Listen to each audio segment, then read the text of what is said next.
Hi. Are you responsible for the success of your sales organization? Do you find that the people that you're hiring interview well, but then perform badly in front of your customers? Are you having to replace staff, firing them and hiring new people within the first 3 months? Are you tired of the high cost of turnover, hiring externally for managers instead of internally, and poor sales performance across your entire sales staff? Would you like to save thousands on turnover while at the same time increasing that sales performance? My name is Lawrence Heiner, and I'm the Chief Learning Officer for Workforce Equanimity. I've been designing intentional learning organizations with companies over the past 5 years to help them meet their turnover, hiring, and employee engagement goals. This leads to dramatically higher sales and lowers their hidden labor costs. My average customer saves tens or hundreds of thousands of dollars every year on their turnover alone. Hiring internally instead of externally saves another $10,000 to $50,000 per hire and immediately increases their productivity when an intentional learning organization is in play. Sales staff not only know how to sell better to your customers, but they're also more engaged and more profitable when they come to work. All of these things can be done by following a strategic process that's based on our current understanding of what motivates employees to sell more and to work harder for their employer. Let me walk you through a typical company of 100 employees with a sales staff of 20. Your sales force may be more or less than that, but this demonstration should show you what I'm talking about. If you're seeing an average turnover of 50%, and I may be shooting low here for a sales organization, that means that 10 of your staff would be replaced over the course of the year. How much does that cost? Well, SHRM, the Society for Human Resource Management, estimates that the average replacement cost of an entry-level full-time employee is half their annual salary. Assuming the U.S. average sales associate annual salary of $24,000, each replacement costs $12,000. That totals $120,000 in replacement costs every year. That's an average of $10,000 a month. Just reducing turnover from 50% to a very doable 30% saves the company $48,000 a year on average. Now, let's say that there are 2 sales managers with the same 50% turnover. That one sales manager that quits per year is much more expensive to replace at 150 to 200% of their annual salary. Assuming the national average of $66,000 a year for a sales manager and a $10,000 premium for an external candidate, that person will be at least $130,000 to replace. Simply reducing the turnover from 50% to 25%, or one replacement manager every 2 years instead of each year, saves the company around $66,000 annually. Then think about the premium of hiring externally versus internally for that sales manager. External candidates demand a higher wage, as much as $20,000 for a sales manager. Assuming that the national average small business per employee spend on training of a little over $1,000 a head, you should be able to make internal candidates available and ready to perform with an incredibly reduced ramp-up time. In dollars and cents, you're saving around $19,000 plus additional unnecessary training and ramp-up costs compared to the groomed internal candidates. On top of replacing staff and management, of the other 10 people staying on the sales team, more than half are not engaged with work, and at least 2 of them are sabotaging your sales and marketing efforts or stealing office supplies. Now, let's say that you have an annual revenue goal of $1 million. Again, this is just an illustration. Even with a handful of staff exceeding their quotas, about half of the staff are dragging down sales productivity, and the 2 that are, well, what we call actively disengaged or destructive, are actually a net cost to the company instead of being profitable. For that $1 million goal, $150,000 is left on the table or costing the organization somewhere else. In total, that is just shy of $300,000 a year that can be reclaimed by setting up your intentional learning organization to drive down turnover, have high potential staff ready to fill sales manager openings, and truly engage employees with the dignity and opportunities they demand. Now, it's unrealistic to say that any organization can eliminate the need to replace staff, but what if you could reduce your turnover from 50% to 30% or even lower? Thus saving $48,000 to $150,000 per year, while at the same time increasing sales productivity by 50 to 100% appeal to you? What if the process for training your sales staff meant more than just increased sales performance? Would saving $10,000 to $50,000 on hiring highly motivated internal candidates help affect your bottom line? Well, the solution has its roots in learning and development. There are 5 simple steps that any dedicated sales organization can do to make this happen. You'll also need the help of some of your colleagues in other departments to help measure your progress, and I'll tell you which ones those are as we go along. Step 1 is to assess the sales staff. Before you can tell if the sales training efforts are going to pay off, you'll need to gather some information and set some targets. Pull together your most recent turnover, internal versus external hiring, and employee engagement stats. If your company does not measure employee engagement, you can draft a simple survey with a tool like SurveyMonkey to get the information you need. Survey the staff on their experience working with the company and their level of motivation to do good work. It's critical to get as complete a picture as you can from the employees on this. Remind staff that you want to make the job more enjoyable, and gathering this kind of information is necessary to do that. Include questions like, what is the perceived vision and mission of the company from a sales perspective, not just what's on the website? Is the compensation structure adequate? Is it fair? What changes could be made to increase your level of engagement with other people in the company and with customers? Once you have that data in place, it's time to set some goals. Step 2 is to set behavioral targets. Setting number targets is easy. Setting behavioral targets gets harder. And being clear about goals is critical for sales staff to have proper expectations of their work. Interestingly, this leads to much higher engagement from staff simply knowing exactly what is expected of them and that they had a hand in it. Be specific with the observable actions that you want to be able to see in the sales staff. For example, you may want to see sales staff start referring to customers as guests or some other term with consistency. Avoid setting a target that indicates hitting a number. That's not a behavior, that's a result. Behaviors are trainable and coachable, and that's where you'll see the most significant change the fastest. Be sure that all of the sales managers are expert in setting their own performance goals, and that they can also help shape sales staff goals to be behavior-based. Step 3 is to set coaching guidelines for sales managers and peers.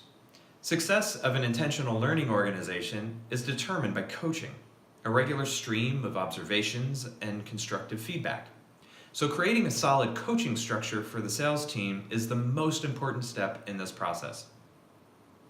Establish the expectation that one of the sales manager's primary job functions is to coach and develop sales staff. Then be absolutely sure there is a consistent coaching model in place. In addition, set the expectation of sales staff that they are encouraged to provide feedback to their peers and that they will receive training on exactly how to do that respectfully. Provide managers with some sort of tool or assessment to enable emotionally intelligent conversations with staff. I recommend using Everything Disc by Wiley because it has a more complete ecosystem of engagement tools for managers and staff. However, other tools like Myers-Briggs Type Indicator or EQI 2.0 are also good options with the right facilitation. This is a communication tool that keeps on giving, so find something that's easy to understand with minimal interpretation. Ensure that everyone is comfortable with conflict in coaching conversations. Conflict can and should be a healthy part of coaching. This is especially important for the 10 to 20% of employees that tend to be actively disengaged and stop them from damaging your brand reputation, which they can and will do. Think Yelp, Glassdoor, and LinkedIn, just to name a few easy-to-access online soapboxes. Inspect coaching schedules with managers to hold them accountable to coaching staff. This does a couple of things for the sales staff. Regular coaching sessions demonstrate that the manager and company are invested in the success of the sales staff. And coaching sessions provide opportunities for staff to provide feedback on sales processes and other company processes. In addition to sales-specific feedback, managers should also have an idea of the career track for each of their staff. Sales managers should feel comfortable creating and maintaining individual learning plans that guide employees to the next step or stage of their career development. The effect of positive and regular coaching sessions cannot be overstated. Constructive coaching sessions are directly linked to gains in employee engagement and immediate productivity boosts. Step 4 is to collect best practices. One of the keys to driving down turnover is to have a proven and predictable sales process. The core of the sales process is identifying what methods work best to sell to customers. Soliciting best practices from sales staff and sales managers keeps everyone engaged with the sales program and promotes innovation. There are a number of ways you can approach recording best practices, including surveys, forums, coaching one-on-ones, and less formally through team meetings and hallway conversations. Try including these questions. What are the best pitches or practices that lead to sales? What are the most frequent objections to sales, and how have you overcome them or not?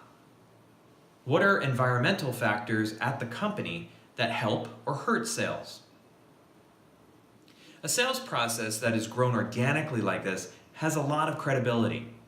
In that way, there are a ton of real-life situations that demonstrate the success of specific techniques.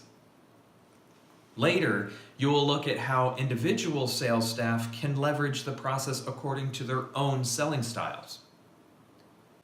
When consistent and proven sales methods are accessible to sales staff, they are immediately more productive and have some assurance from the company that there is a sales model that works. And step 5 is to roll out the program.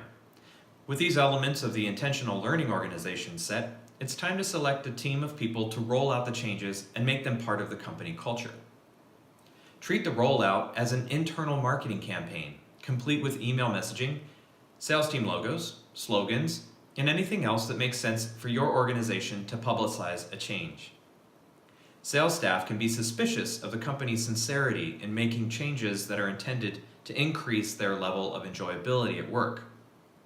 To ensure consistency, set a rollout plan with the rollout team to include communications, scheduled coaching sessions, and feedback surveys to collect data on the progress of the campaign. The effort will work to increase engagement and encourage productivity. Plus, the feedback you gather will allow you to make changes to the program as necessary. As a bonus, I'd like to talk to you about 3 simple steps that you can take to create an onboarding process that's reflective of your intentional learning organization. A critical step to ensuring engagement from new employees is to make sure that their onboarding is as logical and smooth as possible. I regularly hear from sales staff that their onboarding process was disjointed or that they didn't have access to critical systems or technologies for the first weeks or months of their employment. I don't want to confuse engagement with productivity. It would be very challenging for new sales staff to be productive on day 1, and it's typical for a company to allow a ramp-up period for sales staff to get acquainted with new sales processes and products.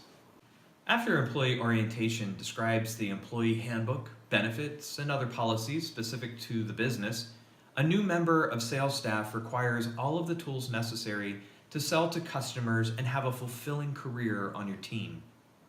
I'll assume that managers are already having an initial meeting with new sales team members to determine their strengths on the sales team, the things that motivate them to do their best work, and their career ambitions. You'll need to create a checklist of sorts to ensure new sales staff have access to all of the technology required to contact customers and sell your products. This may include email and phone access, point of sale login access, customer relationship management or CRM system access, and any other technical setups that are readily available to sales staff. Then you are ready to begin the 3-step sales training process for onboarding. Step 1 is to set up Trackable product training. You may have an existing basic sales training or an onboarding to get sales staff up to speed on products and systems in their first few days on the job. If you do not have that in place, you'll want to put that together first. The key to this step is making product training trackable. A key to intentional learning organizations is the ability to place a value on the learning activity. A good option is to use a learning management system, or LMS, which is a robust way of tracking and reporting on training. For the product training itself, include as much detailed training as possible on the product you sell. Often vendors will have training available, so contact them before investing anything from your employee development budget. Also, consider having staff review products in meetings or by recording videos to demonstrate product features and use more familiar terms to describe products. Load everything into your tracking system and remember to remove or archive outdated or ineffective learning activities. Step 2 is to set up customer experience training. Sales training is a combination of customer communication techniques and product knowledge. There really is no substitute for product knowledge, so that comes first. Customer experience training is more individualized than it seems on the surface. The way that an individual staffer relates to the customer depends on 2 things: their selling style and the customer's buying style. The trick is to match them up. The behavioral tool you used for the coaching program is a great way for sales staff to recognize their progress toward better conversations with customers. Use the behavioral analysis tool to build a workshop that allows sales staff to analyze and role-play specific behaviors that a sales manager will coach them on. Remember, coaching is the most important step in the intentional learning organization. Step 3 is to increase sales acumen. Learning deeper insights about the business of the sales department is an important way for sales staff to develop their careers.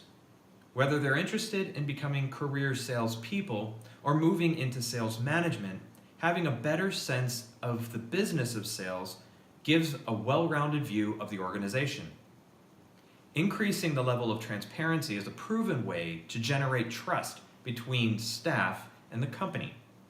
That trust is shown in employee engagement survey responses. Higher engagement is linked directly to improvements in individual performance and increases the likelihood of a good employee staying with your organization.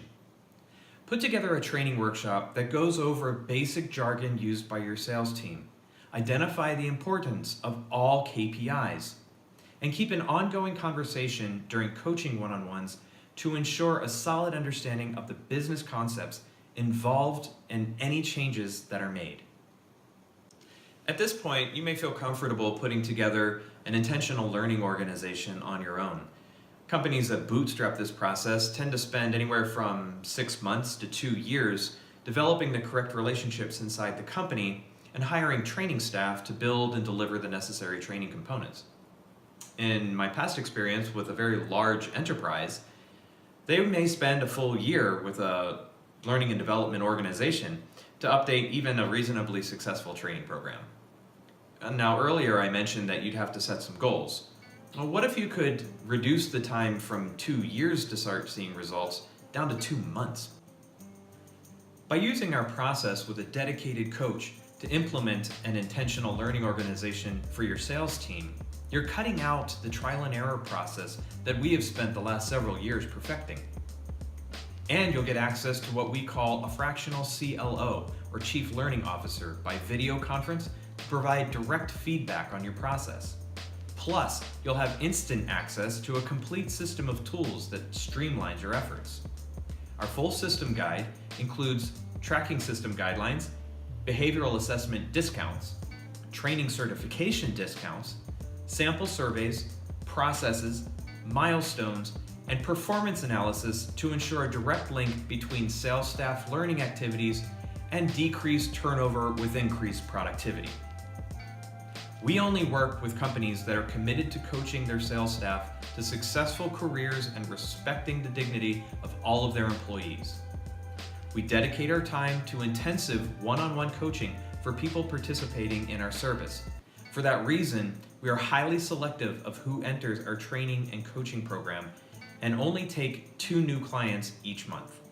If you feel you're ready to apply for space in one of our training programs, please click the link below on the page and take a brief survey. Thanks, and good luck.